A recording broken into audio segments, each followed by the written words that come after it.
असं आहे की आपल्या सर्वोच्च न्यायालयाचे सरन्यायाधीश हे काल आपलं काम करत असताना, निवाडा चालवत असताना त्यांच्यावर एका सनातनी हिंदू धर्माच्या वतीनं एका वकिलानं त्या ठिकाणी बूट भिरकावण्याचा जो प्रयत्न केला. सुदैवानं तिथले जे सुरक्षा रक्षक होते त्यांनी तात्काळ त्याला त्या ठिकाणी ताब्यात घेतलं. नपेक्षा खूप वाईट असा अनर्थ घडला असता. सुरुवातीला मी त्याचा निषेध करतो आणि केवळ निषेध करतो अशातला भाग नाही, तर ह्या देशामध्ये समाजामधलं, जातीपातीमधलं, धर्मामधलं विष किती भिजलं गेलं आहे त्याचं हे प्रतीक आहे. त्याचं हे सर्व एकंदरीत घटनाक्रम आहे की आज लोकांमध्ये किती जातीयता पसरलेली आहे. एक आंबेडकरी विचारांचे न्यायाधीश हे सर्वोच्च न्यायासनावर बसलेले काही लोकांना किती खुपतंय, काही लोकांच्या किती पोटामध्ये दुखतंय, काही लोकांना ते किती त्रासाचं होतंय, त्यांचा जातीयवाद किती टोकाचा वाढला आहे आणि राज्यकर्ते म्हणून या जातीयवादाला किती खतपाणी घालतायत त्याचं हे प्रतीक होतं.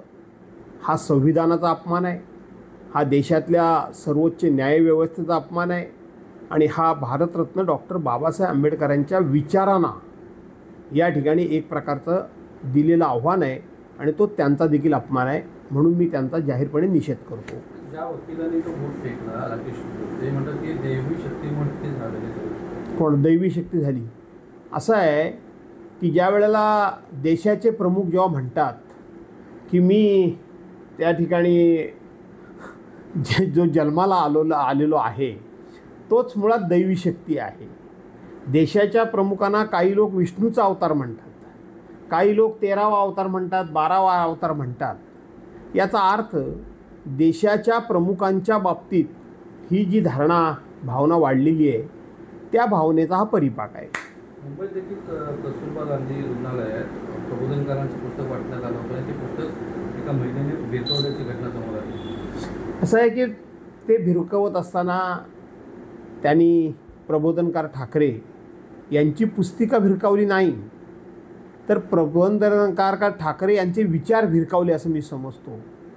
प्रबोधनकार ठाकरे यांचे विचार, त्यांची कार्यप्रणाली आणि त्यांनी जी हिंदुत्वाची व्याख्या आणि भूमिका या राज्याला आणि देशाला सांगितली, ते आताचे जे ढोंगी हिंदुत्ववादी आहेत, आताचे जे तकलादू हिंदुत्ववादी आहेत, आताचे जे नाटकी हिंदुत्ववादी आहेत आणि आताचे केवळ हिंदुत्ववाद्याचं पांघरून घेतलेले ढोंगी अंधभक्त आहेत, त्या अंधभक्तांना त्या ठिकाणी प्रबोधनकार ठाकरे यांचं हिंदुत्व कधी पचनी पडणारच नाही.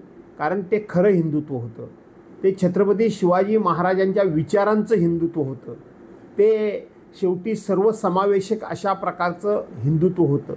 सगळ्या जातीपातीला बरोबर घेणं, सगळ्या जाती धर्माच्या लोकांना बरोबर घेणं, असं ते प्रबोधनकारांचं हिंदुत्व होतं.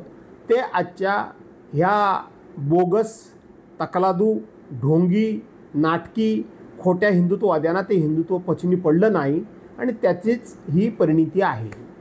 2 दिवसापूर्वी देशाचे गृहमंत्री राज्यात येऊन गेले, अतिवृष्टी भागात त्यांनी पाहणी केली आणि ते म्हणताना असंही म्हणाले की सरकारने प्रस्ताव पाठवावा, आपण तात्काळ मदत स्वरूपात मदत करते. काय नेमकं बघतं, कसं बघतं? दसरा मेळाव्याला आमचे पक्षप्रमुख आदरणीय उद्धवसाहेब ठाकरे यांनी एक महत्त्वाचा प्रश्न सरकारला विचारला की बिहारमध्ये आता कुठला अतिवृष्टी आहे, कुठलं नैसर्गिक संकट आहे, बिहारमध्ये आता कुठली नैसर्गिक आपत्ती आहे. तर प्रत्येक महिलेच्या खात्यामध्ये 10,000 रुपये तुम्ही भरलेत. असे 75 लाख महिलांच्या खात्यामध्ये न मागता तुम्ही 10,000 रुपयाचे भरलेत. अरे इथं तर सगळा शेतकरी, सगळे नागरिक, सगळे ग्रामस्थ, सरसकट जनता ही पाण्याखाली बुडालेली आहे आणि त्यांच्या नुकसानीचा प्रस्ताव मागण्याचं नाटक हे दिल्लीतले जे सत्ताधारी लोक आहेत ते करतात. यातून तरी महाराष्ट्रानं जागं व्हावं. तिथं अमित शाह साहेब येतात आणि सांगतात ताबडतोब प्रस्ताव पाठवा. निवडणुकीच्या पूर्वी लाडक्या बहिणीच्या खात्यामध्ये तुम्ही पैसे भरले होते, त्याच पद्धतीनं आता पैसे भरा ना सर्व शेतकऱ्यांच्या खात्यामध्ये. त्याच पद्धतीनं सगळ्या शेतकऱ्यांचा कर्जमाफीचा त्या ठिकाणी तुम्ही उल्लेख करा, कर्जमाफी झाल्याचं जाहीर करा आणि मग तुमच्या आकडेवारी तुम्ही गोळा करा. साधा सोपा उपाय आहे. आणि म्हणून निवडणुका असल्या की 50,000 कोटी देऊ, 60,000 कोटी देऊ, 1,00,000 कोटी देऊ, सरकारी पैसे वाटून त्या ठिकाणी मतं विकत घेण्याचा जो प्रकार आहे तो प्रकार सुरू आहे. त्यामुळं संकटात सापडलेल्या शेतकऱ्यांना, नागरिकांना, महिला पुरुषांना, मणिपूरपासून जर घटना तुम्ही बघितलीत तर या सरकारची मदतीची मानसिकता नाही. फक्त सरकारी पैसे वाटून निवडणुका कशा जिंकता येतील तेवढंच ह्यांना फक्त जमतं, बाकी काही यांना जमत नाही. ऐन दिवाळीच्या काळामध्ये आनंदाचा शिदा सरकारने बंद केलेला आहे. काल त्याचं छगन भुजबळांनी अनाउन्समेंट केली. याच्याकडे कसं पाहतो? मी पाहण्यापेक्षा महाराष्ट्रातली जनता या सगळ्या गोष्टीकडे कशी पाहते, महाराष्ट्रातल्या जनतेने ठरवलं पाहिजे. निवडणुकीच्या पूर्वी आनंदाचा शिदा वाटण्याचं नाटक केलं, मोठमोठे फोटो छापले, ते एक वाटप करण्याचा कार्यक्रम प्रत्येक मंत्र्यांनी आणि सत्ताधारी पक्षाच्या लोकांनी केला. निवडणूक संपली, 1500 रुपये लाडक्या बहिणींच्या खात्यामध्ये सरसकट भरले आणि आता KYCच्या नावाखाली, चौकशीच्या नावाखाली आत्तापर्यंत 46 लाख महिला त्यातून कमी झालेल्या आहेत. त्यावेळेला सरसकट पैसे भरले म्हणजे सरसकट मतं घेतली. त्याचबरोबर गरिबाच्या तोंडची शिवभोजन थाळी ती यांनी बंद केली. अशा पद्धतीनं निवडणुकीकरता एका बाजूला दिल्लीचे तत्कालीन मुख्यमंत्री अरविंद केजरीवाल यांनी जी काही लोकांना मोफत काही गोष्टी दिल्या तर ते रेवडी वाटप म्हणून म्हणाले आणि तीच रेवडी वाटप निवडणुकीकरता करण्याची धारणा यांची आहे. आणि म्हणून निवडणूक संपली की आम्ही केलेल्या घोषणेशी आम्हाला काहीही देणं घेणं नाही. काही तरुणांना मुख्यमंत्री कौशल्य विकास कार्यक्रमाच्या अंतर्गत त्यावेळेला कामावर घेतलं आणि ते सांगितलं होतं तत्कालीन मुख्यमंत्र्यांनी, माझ्याकडे क्लिप आहे, की आम्ही तुम्हाला निवडणूक झाल्यानंतर सरकारी सेवेमध्ये कायम करू. आज त्यांना बाहेर काढलं आहे. अशा पद्धतीनं प्रत्येकाला फसवण्याचं काम, मराठ्यांना फसवण्याचं काम सुरू झालेलंच म्हणजे चालूच आहे. असं प्रत्येकाला फसवण्याचं काम सुरू आहे. त्यामुळं आनंदाचा शिदा असेल, मुख्यमंत्री स्वयंरोजगार योजना असेल किंवा तुमची लाडकी बहीण योजना असेल किंवा शिवभोजन थाळी असेल, ह्या सगळ्या योजना फक्त लोकांना फसवण्याकरता निवडणुकीमध्ये समोर आणल्या होत्या.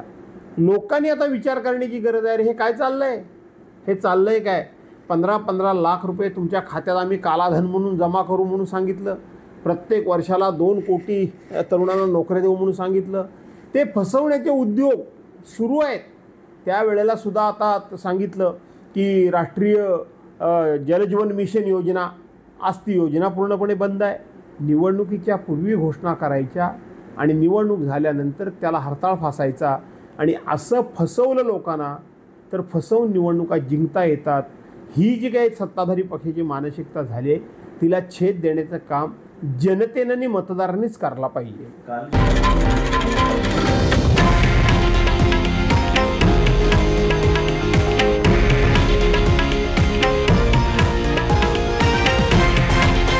हे आहे देशातील नंबर 1 न्यूज नेटवर्क आणि आपण पाहत आहात TV9 मराठी, एकमेव.